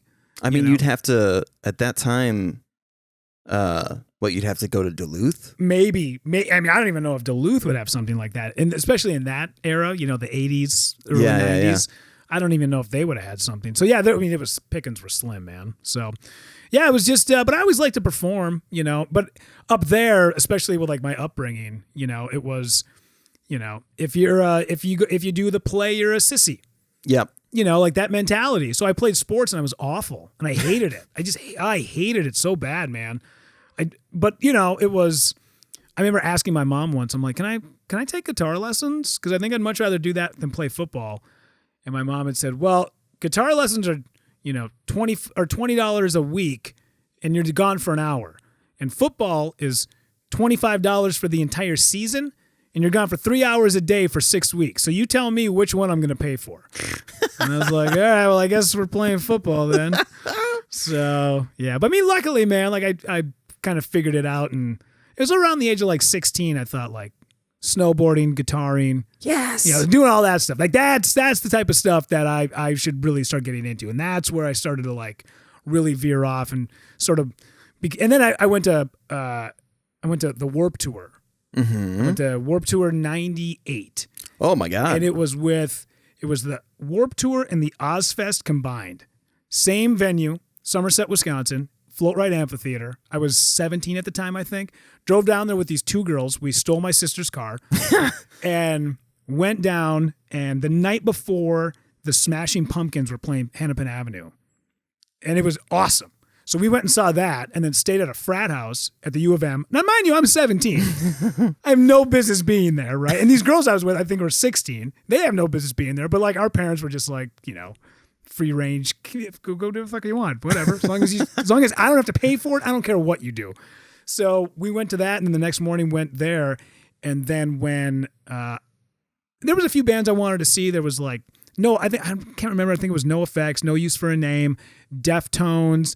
At the time, I was like really into Save Ferris. Okay. Like that whole ska punk era. Yeah. And I remember on Ozfest, it was Seven Dust and Megadeth, Limp Bizkit, before Limp Bizkit became whatever the hell they turned into. Yeah, but they were still cool because $3 Billy All had just come out. That record is, I still stand by that record. I take a ton of shit for it, but I love it. I still love it. I love everything about it. I still listen to it. And then, but then when I was, there was a band that was coming up on the second stage and we had just left, we caught Deftones. We were walking back to the Ozfest portion of Somerset. And when we walked down there, they dropped this banner and the banner just had a huge symbol on it and it said Snot. And I was like, who the fuck names their band Snot? And they walked out on stage. And I've never seen anything like it. And now I am 41 and on my way driving up here, I listened to the entire Get Some record and I still love it. And everything about, and that is a band that is like, their lead singer died in 1998. Everybody at some point has had a close death, has had, maybe even themselves have been on the table for 3-4 minutes having to like get, the paddles on them. Everybody is sober. Everybody is, and they've tried to like get the band back together. It just doesn't work. Right. They've tried with new lead singers and stuff. But I'm telling you, like a lot of people give me shit about my favorite band being Snot. And they're like, who would ever listen to that? I remember hearing about Snot. That's so crazy. But yeah, and those guys, and especially Sonny Mayo. He's a guy to just look up. Sonny Mayo is their guitar player. I think he was their second guitar player, and he started out in Los Angeles. Well, Santa Barbara actually. He started this nonprofit that is all about getting musicians sober and then helping them get on their feet. And he's a great dude. I met him in Hampton Beach. I was working a show in New Hampshire, and his band, he was playing in a band at the time, and he walked in, and I knew him right away, and he's like, hey, how's it going, man? My name is Sonny, and I was like, I know who you are. I totally know who you are. I'm such a fan. He was like, oh my God. It was the people around me are like, Jesus Christ, fangirl, bring it down a little bit. I'm like, you guys don't understand. Like, this guy's amazing. And he's just like a dude, just like a pair of New Balance shoes and a t-shirt. Like he doesn't consider himself a rock star, but but that really like changed when I saw like what that could be. I was like, wow, man, this is so cool and so fun. And that's what like kind of geared me into rock radio. And that's what started putting me in, and now like I still like to visit it, but I don't know, man. I'm so kind of so burnt out on just like. Well, yeah. I mean, that's it. That's like anybody who hosts one of the Tonight shows. I remember Seinfeld saying, "Let's see how long we can put them behind this desk before they crack." Like it's basically the formula. Like, yeah, right. Yeah. How long can we write it out until they fucking hate themselves or self-destruct? Like, yeah, I always, I have a problem with not bailing out of things soon enough. That's so funny. I'm the same way. Like, my last job, I was there for 7 years, and I should have left after year number 3. I knew I should have. What was the last job? I was a producer on a morning show here in town in Minneapolis, and I knew like after about year number 3, I'm like, this isn't going to go anywhere. Like this is it. This is as far as I'll ever go. So I should really like try to think about my next move. And just because you got kids and it's a good job and you're making money and you're just like, fuck it, I'll just stay here. But you're miserable. Yeah. And it's not helping. You're not helping yourself. You're not helping the people around you. You're just there. You're just filling space. And that's, right. I think about House of Cards, the show on Netflix. And that first episode. And you wanted to molest teenage boys. I get it. Not so much. Oh, no? Not down that route. I mean, don't get me wrong. I'd say, yeah. Same direction, different paths. Totally. Yep. But that gal, I think her name was Chloe Barnes on the show. She has an interview with this woman who's like, hey, just leave this newspaper and come work for us. Come work at this like online newspaper because we're so much more in depth and we're moving and we're shaking and you're just stuck at this paper. And the lady goes, I would love to, but I don't know. I've been here for so long and like I'm finally making a couple of dollars. Like, I don't know. I feel good, And she's like, how long have you been working here? And she's like, 5 years. And she was like, honey, why would you ever work a job more than 2 years? Move on. Like, get what you need from it and get out. And I was watching people around me, like in a different department. These kids were showing up at the age of like 23 and they were getting these like decent jobs where they're like, they got like 6, 7 people underneath them that are working underneath them. And they are packing up in 18 months and going to get an even better job than the one they had. And I'm like, what am I doing just sitting here? You need to like figure it out, man. I wish somebody would have told me like, dude, when you're sick of something, do it for another like 9 months and then get out. Figure out what you need to be able to get you to that next place because if you're just going to sit here and do nothing, like there's no point. Like what a waste. What a waste of time. Yes. I mean, luckily I look back on those years and I'm like that 3 to 7 year mark, I learned a lot and I started doing things. They say like if you're working a job and you hate it, start to just do stuff that you love and maybe that'll become your job. And that's exactly what I started doing. I started doing more videography work. I started doing more graphics work. I was going to say, I have so many fucking questions for you. This is so much fun. But I do want to know about the videography stuff too. Like how you ended up getting into that. Yeah. So what happened was we had a guy who worked at the radio station and we were shooting all these videos and the guy was like, he was sort of like the full-time videographer for us, but he was also doing stuff for clients. And this dude, like, we were trying to set stuff up with him, and he's like, I can't do it that day. I can't do it Tuesday. I can't be there Thursday. We could do it Wednesday, but I can't do it until like 2 p.m. Well, dude, we're the morning show. We're out of here by 11. So it just wasn't working out. And I, at the time, had a Canon R. Oh, yeah. That I liked, and it was fine, and it wasn't anything great, but it was fine. It did its job. Is that the mirrorless one? Yeah, it was. It was Canon's first mirrorless. Yep. So I was like, I'll just film this first video, and we just filmed it, and I knew a little bit about video editing. I wasn't as where I'm at now, but I knew some things. And did the first video. My boss was like, wow, that's really good, man. That's great. Like, you want to do another one? I was like, sure. So we wrote this thing. And next thing you know, man, like we're doing these videos. Most radio stations just like take a phone and they hold it up and they're like, okay, go ahead. It's like park and bark. It's just people just saying nothing into the camera. Funny. And we're doing like, I'm writing like short films for this morning show. And I mean, we're literally doing like After Effects stuff where we have the host like flying through the air and there's like, they're disappearing and they're doing magic spells. And we put the show inside of Stranger Things, the Upside Down. Oh, like, wow. We were doing all this shit. So it starts getting sent out to like other radio stations and other radio stations are seeing it. And I'm starting to see like people coming back to me, like other program directors and stuff, like, hey, can you teach our guys here how to do that stuff? And I'm like, well, to be honest, man, like I really don't know how to do all that stuff. Like I'm just doing it. Like I can't teach anybody because I don't know what I'm doing.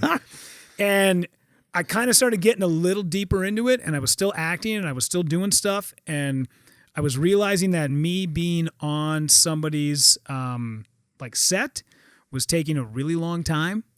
And I'm like, man, I don't have this much. So I was like, fuck it, I'm going to start buying my own stuff. I'm going to start buying my own gear. So that way I didn't have to like be on set when somebody's like, no, it's going to take like 45 minutes. And then it's 8 hours of your day. You're like, oh, God.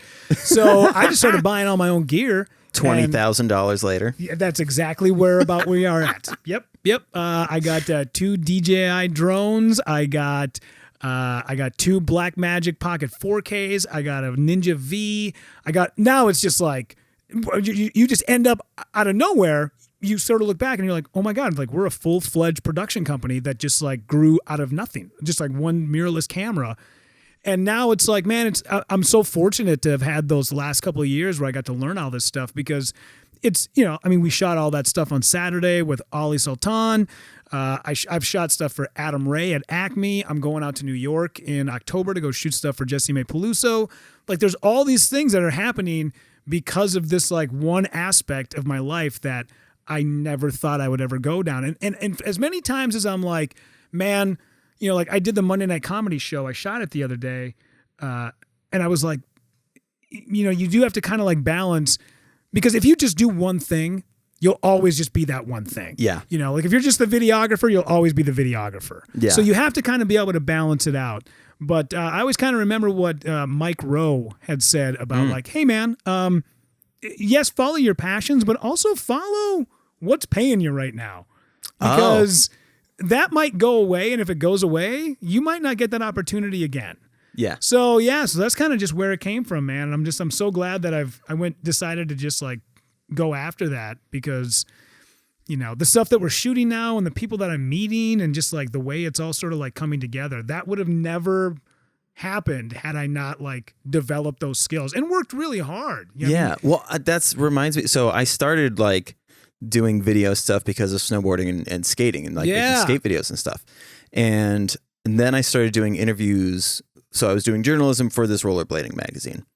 And one of the dudes that I met. That almost sounds made up, by the way. Right? Yeah. No, where was that? That was here in Minnesota?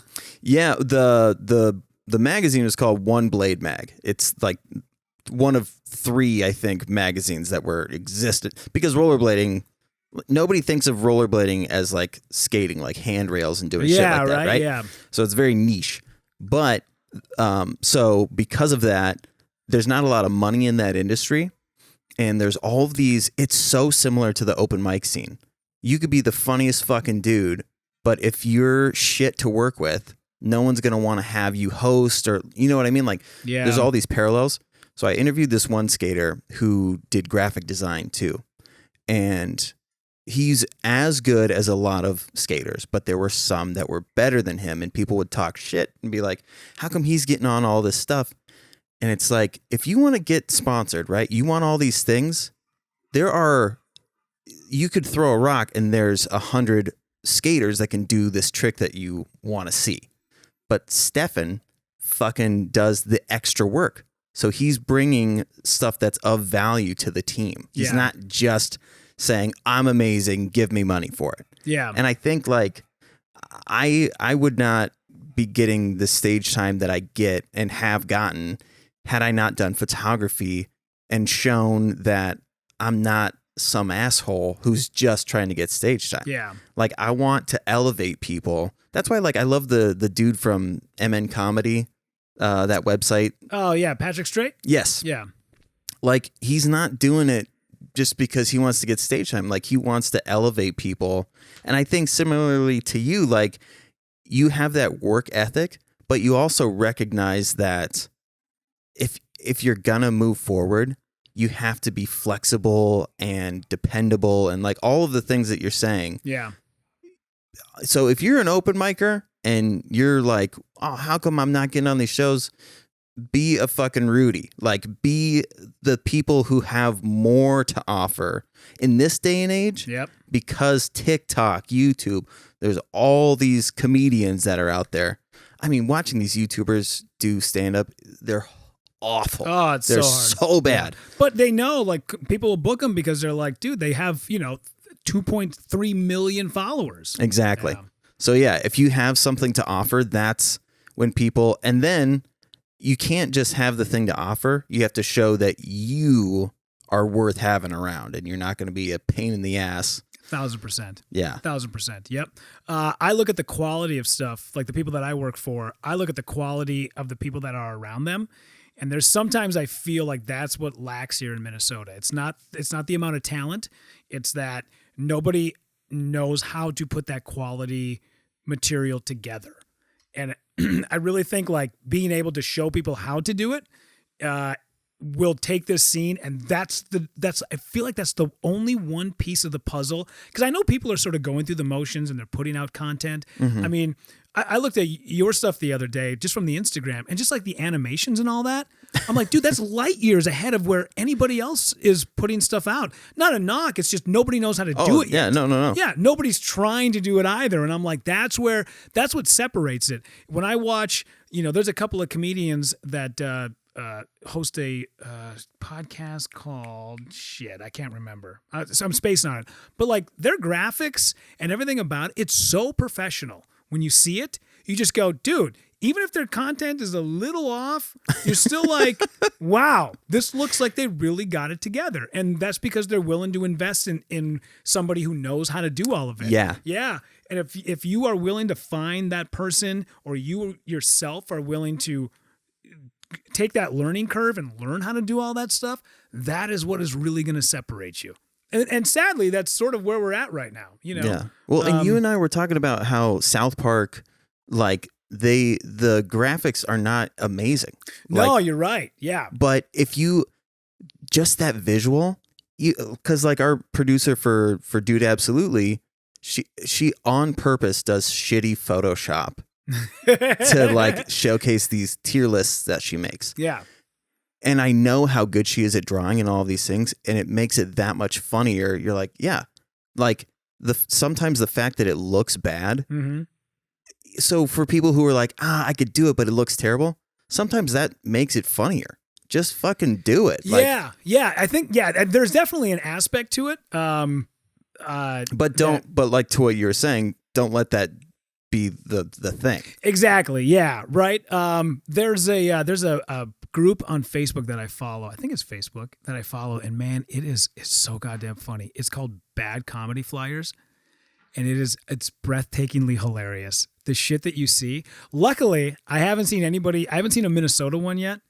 But I've recognized a couple of comedians on some of these flyers, but they're so bad. They are absolutely terrible. It's like, dude, I'm telling you right now, spend $25, go to Fiverr, whatever it is, find somebody who knows what they're doing, and don't let your friend do this, because it's so bad. It's so bad.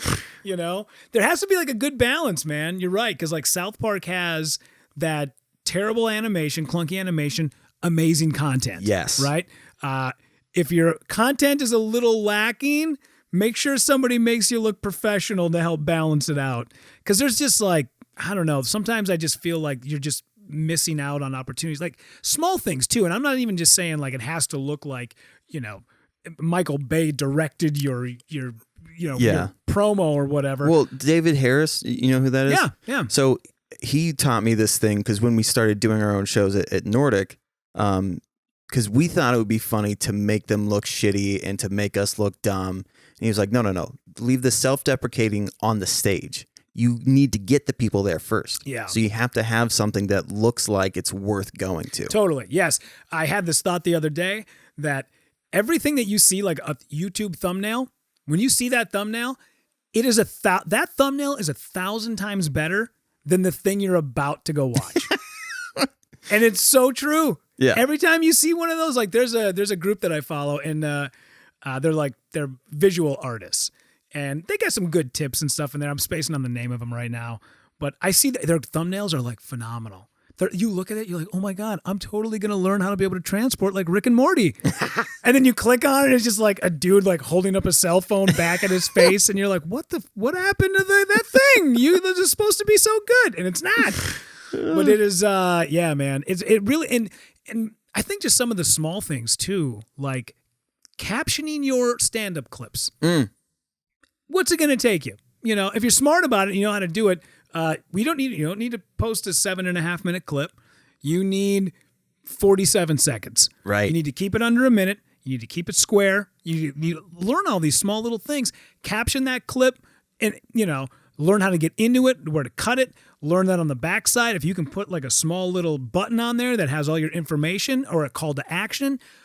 All those little tiny things make a big difference, because if you really want to sit, not to get into a whole thing about social media growth, but the reason why you caption it is not so much that you want people to sit and watch that entire clip and read everything. What you want them to do is scroll up through Instagram, and when they get to your video, they see those first couple of words and they stop. Yep. Because that's really what Instagram wants you to do. If you sit for just a moment, they want you to keep rolling. Instagram's thing is keep rolling. But if you can make somebody stop for like 3 seconds, the next time you post a video, they will take your content and throw it out a little bit more. Yeah. It's almost like a reward system.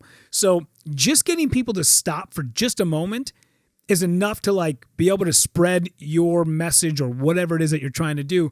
So don't look at it as like, I need to do this so that people will be able to get to my hilarious punchline. And you're like, no. You just need them to stop for 3 seconds. Now, if they make it to the end, phenomenal. And that's great. I would much rather have somebody stop for 3 seconds and then keep rolling, because then when I do put out that flyer or I do put out that promo that's like, hey, we're doing a show at House of Comedy tonight and tickets are $15, come on by. And then they see that, then they're like, okay, now I need to go to the show. So that's kind of why, if you can kind of get into like that mindset of you're doing this to help build the thing that you really want to do. Yeah. Give your podcast out for free, but every time you do one, make sure you drop in hey, I'm going to be at this place, or this is where you can buy my merchandise, or use it as a vehicle to help move that stuff along. And just these small little things that gets like frustrating sometimes. It's so funny that you say that, because I did subtitles for a while, but because, and it's funny, like I grew up, well, not grew up, but like when I was doing video editing before, it was with Sony Vegas, which it was good, but so many fucking problems with that program. Yes, I agree. I'm using Adobe Premiere, and it's so funny because the vernacular is like these things that hold me back. And it would take me, if I spent 20 minutes, right? I forget who said that, but they're like, if you just focus 20 minutes on one thing, you're already miles ahead of whatever the fuck. Mm-hmm.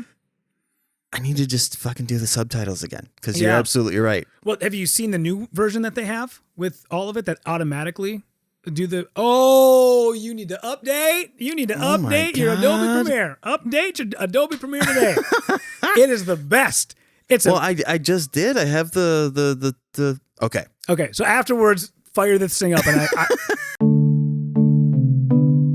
all that nerd stuff aside, right? Yeah. Oh yeah. No, I'm telling you, man. Like once you start going down this route, you're gonna have so much time. Oh my goodness. Okay, I am dying to know. Obviously, the geek in me is dying to know how you ended up like with Adam Ray and Jessame and all of that stuff.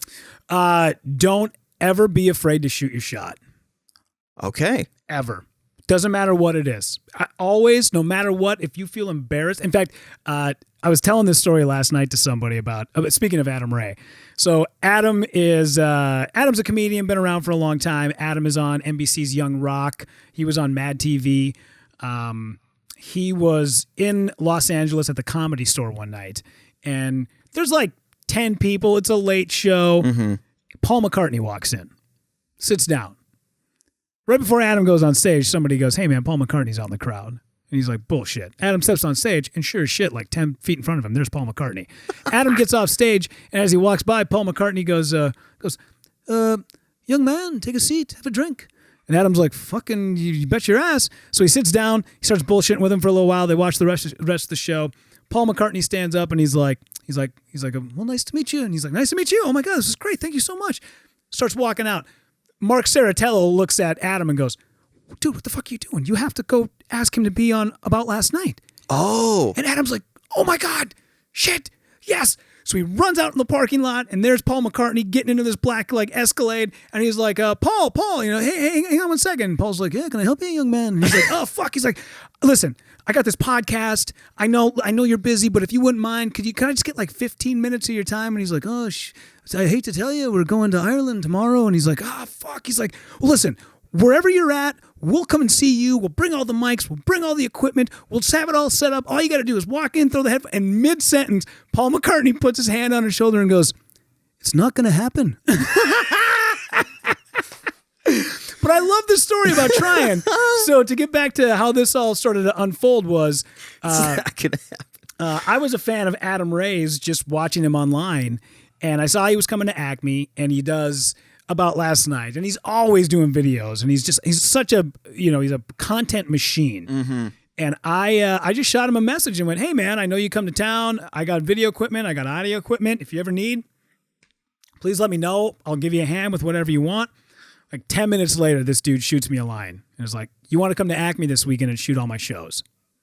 Sure. I got on to Acme that weekend, Thursday night, 2 shows Friday, 2 shows Saturday. I sent him all the footage. He goes, hey man, would you mind cutting this up into a couple clips for me? I was, sure. So we started Were you running all of that by yourself too? All of it by myself. Ooh. Yeah, all of it. And that's why I did Ali's show on Saturday, because in New York for Jessime,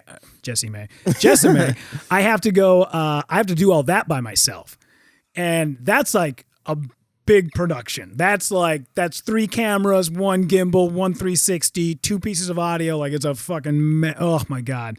So I go down there, I do the shows. Adam says, can you make some clips for me? I said, sure. I said, what do you want to do about captioning? And he's like, I've heard you should do it. And I'm like, yeah, you should. And he's like, sweet, you want to do it for me? So he kind of just, sent me some clips, gave me some timestamps. I did the clips. Next thing you know, man, we're almost 3 years deep of me putting together About Last Night for him. I've been doing all of his all of his captioning for his clips, all the stuff that he puts together for just Instagram, short minute long vignettes, funny stuff, impressions. He just shoots it on his iPhone, sends it to me. I run it through Adobe Premiere, do all that stuff. So then after about 2 years of working with Adam, he drops my name to Mike Henry, who is the voice of Cleveland Brown. Yeah, okay. From Family Guy. And Mike contacts me and he's like, hey, I got this show I'm going to start doing. Could you help me out with some graphics? So I start helping him out. And then I do a good job for Mike. And then Adam's like, hey, appreciate it, man. I got this gal who's also starting to get her podcast off the ground. Could you possibly help her? Jessie Mae Peluso calls me. She's like, I got this podcast, Sharp Tongue Podcast. That's been about a year and a half. I've been working on that for her.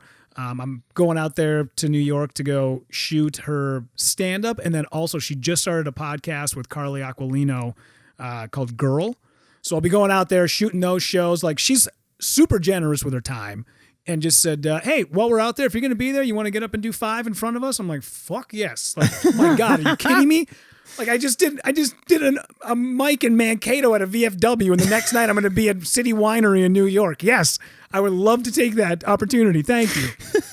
And then after I was working for Jessime for about a year or so, I get a phone call one day, and Adam goes, hey, man, I got a buddy of mine calling you just to give you a heads up, probably later today. I was like, all right, not a problem. Get this phone call. I look, it's from California. I'm like, this must be the dude. And it's funny because Adam has hooked me up with dudes before. Right when he got this Young Rock gig, he called me and he goes, hey, I got a friend of mine who needs a couple graphics. Do you mind helping? And I'm like, fuck yeah. I'm like, just out of curiosity, is it Dwayne The Rock Johnson? He's like, no, it's my gardener, but fucking... settle down, okay? I was like, okay, no problem. So then he says, yeah, I got this dude calling. I'm like, great. So phone rings, I pick it up. Guy on the other end goes, I said, yeah, this is Rudy. He goes, Rudy, Dana Carvey. And I just, man, lost it. I was like, you got to be fucking shitting me. I was like, when what planet do I get a chance to talk to this guy? And then Dana said something that just like blew me away. He goes, it's so good to hear your voice. I was like, my fucking family doesn't speak that sincerely to me, man. So I'm on the phone with him for like 15 minutes. I'm kind of explaining what I do. He's like, we got this new podcast called Fantastic. I was wondering if you might be able to help me with it. I said, absolutely. I get off the phone, man, and I'm like, freaking out. I mean, just like my childhood hero just contacted me, right? I'm just like, oh my God. So I'm like, I'm calling my brother-in-law. And of course I call him and he thinks like, I just like, ran over a dog with my car. Like, and he's like, whoa, settle down, dude. He's like, what happened? I'm like, I was on the phone with Dana Carvey. He's like, the Dana. I'm like, the Dana Carvey. And yeah, it's been a good run, man. Like those guys are, so he did like the first like 30 episodes of that podcast that I did all the post-production content for, like all the clips, all the YouTube clips, all the captioning, all the graphics. And it's so funny to talk to him because, it's Dana Carvey, but he's just mesmerized by the little things. Because when we talk to him, he has like a piece of yellow paper in front of him and both sides covered in notes. And I'm like, that's why you are who you are. Yeah. You're Dana Carvey because you're willing to sit down at your age and at your place on this pole. You're so high up there, but you're still willing to sit down and take 2 hours worth of notes before you even podcast, before you even get into it. He's got all these jokes and some stuff he'll never use, So you're on a Zoom call with him and he's pitching you jokes and you're like, why are you pitching me jokes? Like, I don't know what to do with these. And he's so fast and he's so quick and he's just so nice. But every time we have these conversations, he is just mesmerized by the small things. Yeah. When I sent him the first graphic of Fantastic, because Fantastic has an exclamation point at the end of it. Okay. The exclamation point jumps on the screen, and then when it bounces, it has like a little ring, like a, Oh, okay. And when I showed him that, he was just like, how'd you get the little exclamation point to move? I was like, well, you make an exclamation point, and then he's like, and then what about, it looks like it's like a drop of water. How'd you do that? I was like, well, it's not, it's just a graphic and it just moves. He's like, you just did it at home on your own computer? Like, what kind of a computer do you have? I was like, I just got a laptop. He's like, you did that on a laptop? Like, he's just so blown away. But that's like why he is who he is, because he focused on this one thing and being super funny, and that's all he does. And he's just mesmerized by the world. He's so curious about shit, and he just loves everything. So he absorbs everything around him. That we get off those phone calls sometimes, man, and I work with this dude named Dan, and Dan is like his YouTube optimizer. And we'll get off these phone calls, and Dan will text me, and he's like, I feel light in the legs when I talk to that guy. Man. I'm like, yeah. I'm like, he's so fast and he's so funny, and he's just like, he makes you feel like you're the most important person to him for that 10-minute Zoom meeting. And I'm telling you, like, it's hard to find guys like that. He's brilliant. And I don't know. On my deathbed, I swear to God, I pray that Adam Ray is sitting next to me, and I just go, thank you. Oh, yeah. None of this happens, man. Like, I would have never left my radio job if I didn't have these things in the hopper that could help, facilitate my lack of income now. I would have never left my job had I not known that doing these shows was a thing that you could actually make money. And all of that came from Adam Ray. All of it. Like, my family gets a little perturbed because I spend so much time working on this stuff, because they'll be like, hey, we're going to the Twins game tonight. And I'm like, okay, great. And they're like, we'll pick you up at 5. We're going to go down. We're going to have like a bite to eat and a beer, and then we're going to go to the game. And I'm like, okay, great. And then they get to the house at 5. And I'm sitting on my computer hustling, trying to get a clip done. And they're like, we got to leave. And I'm like, give me 10 minutes. And they're like, we ain't got 10 minutes. I'm like, you got to give me 10 minutes. And they don't understand that I'm not doing this for the money. I'm not doing this to like appease anybody. I'm doing it because I know that watching their ships raise is going to raise my ship too. And that's really what it's all about. Just keep doing it. Just keep getting after it. And the more and more that you can help other people, I think Danny Trejo was the one who said, like, everything in his life, who's, notably one of the scariest guys in Hollywood, is also the sweetest man on the planet. He has said 1,000,000 times, everything good in my life has happened because I've helped somebody else. Yes. And that's why I don't want people's money. Like, when I go and shoot their shows, I don't want your money. I shot a Monday Night Comedy show. Everybody who was at the Ali show on Saturday, they're like, "Can I just pay you?" I'm like, "I don't want your money. I don't want your money. Keep your money. I don't give a shit about your money. Keep it." I'd much rather down the road have you look at my product or somebody look at you after something I shot and they go, "Who did this?" And you tell them, and then they hire me to go and do this thing. It's like working on spec. That's the way I look at it. It's working on spec. So I don't know. I'm fortunate to be like doing what I'm doing and I love it. And it's scary because, like I'm leaving this radio job is a massive pay cut.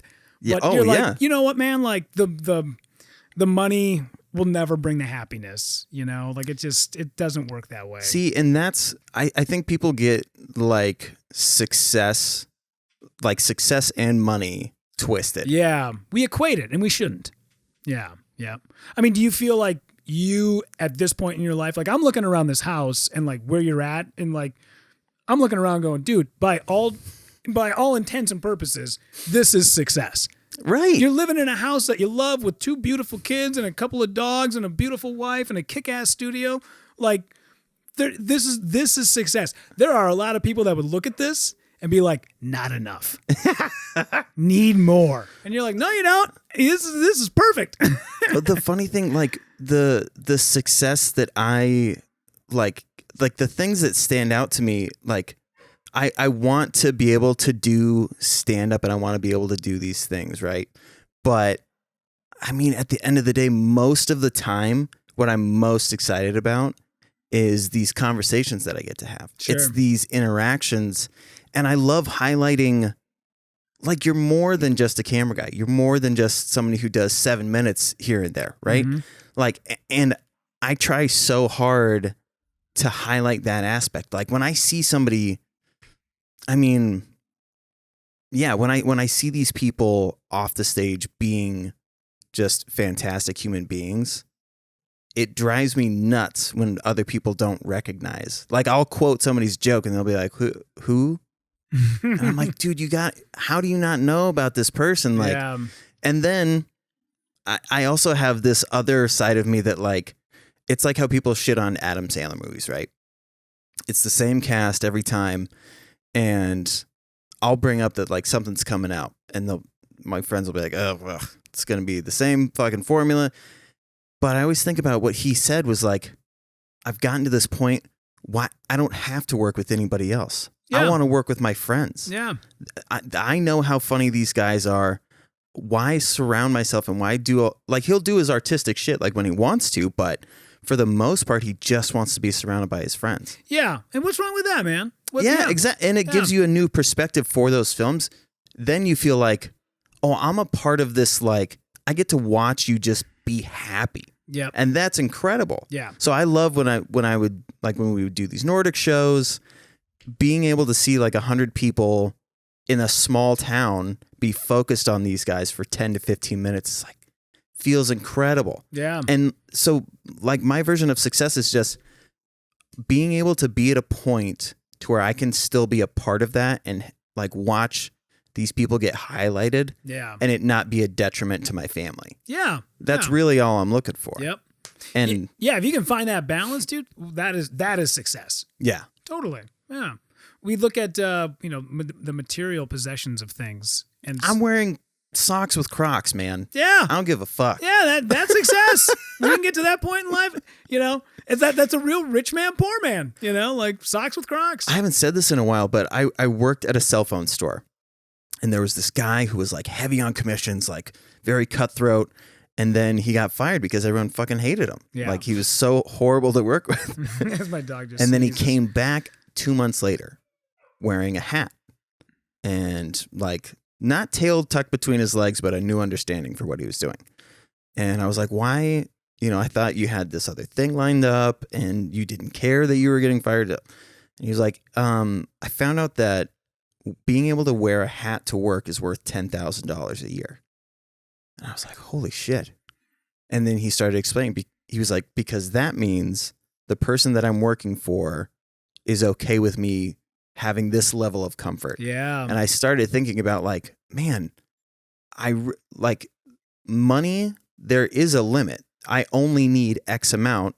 And as long as I'm happy with that, then that's all I'll ever need. Yeah. Yeah. In fact, scientifically, they say $75,000 a year, you can't get happier. Right. Yep. Whether you make $4 million a month or $75,000 a year, that's the limit. Happiness like has a cap. Yeah. It's right there, man. You know, I would imagine that if you make more than that, more problems. Ooh, you know what would be good? Like a good Midwestern shirt. Happiness has a small admission fee, right? Instead of live, laugh, love, get that out of here. Yeah, right. I want that up on my wall. Happiness has a small admission fee. Put that in the kitchen. Yeah. Sandra. Dude, I could seriously talk with you for hours. This has been so much fun. If you're game to do this again, I would love to dive more into. I thought I was gonna dive into the sad stuff, but the uplifting stuff is just as fantastic. Absolutely, man. Yeah, love so this will come out in about 3 weeks. Sure, perfect. Do you know what you got going on in September? Yeah, so let's see. So I'm not sure when this will be coming up, but September 9th, I'll be a part of Twin Cities Film Fest for their shorts and stand-up evening. Okay. It's at the Twin Cities Film Fest offices. I put out a short film for this past year's Z Fest. You know what? What's today? The 19th? The 19th, yep. Okay, we'll do this 2 weeks. 2 weeks from now, this one will come out. Okay, yeah. Okay, so yep. So then September 9th, that Thursday. And then it is the film that I'll be doing like 10 minutes of stand-up there, and then they're going to show my film, Raising a Daughter, which I put out for this past year's Z Fest. It won the Louis Anderson Award for Best of Fest. Best of Fest? Louis' favorite? I can't remember what they call it. But it got that, and then it also picked up an award for Best WTF Moment. It was a good one, man. Like, it was one of these weird things. Like, I did we had a script, and then a buddy of mine I was supposed to make it with just like up and left. Okay. Like, moved back to California when the pandemic was over. Oh, okay. And I'm like, what are we supposed to do? He's like, I don't know. He's like, just shoot it anyways. I'm like, this is all written around you. Like, physically, there's things in this script that only work with a man your size and your build. We have to do you. And he's like, I gotta go. So he splits, and I was like stuck, and I had like, I don't know, 12 hours. Like, the crew was showing up the next day or whatever. So I wrote this script like literally like on a piece of paper. I was just like scribbled it out. I sent it to a writing friend of mine. I was like, what do you think? And he goes, when you got to shoot it? I was like, tomorrow morning. He's like, good enough. And it took home 2 awards, and I was like, sweet. I guess it was sort of kismet. So that's coming out. Like I said, I'll be in New York coming up in October, and then the rest of September. Nothing really too much, man. Just kind of just getting out and just trying to do as many guest sets and mics as I possibly can. But until then, I guess just keep goddamn moving along. Plus, I do my podcast every day. Oh, yes. Yep. Podcast. It's called A Long Walk to Cleveland. It's live on Instagram, 9:45 a.m. Central Time, just on my @Rudy_Pavich.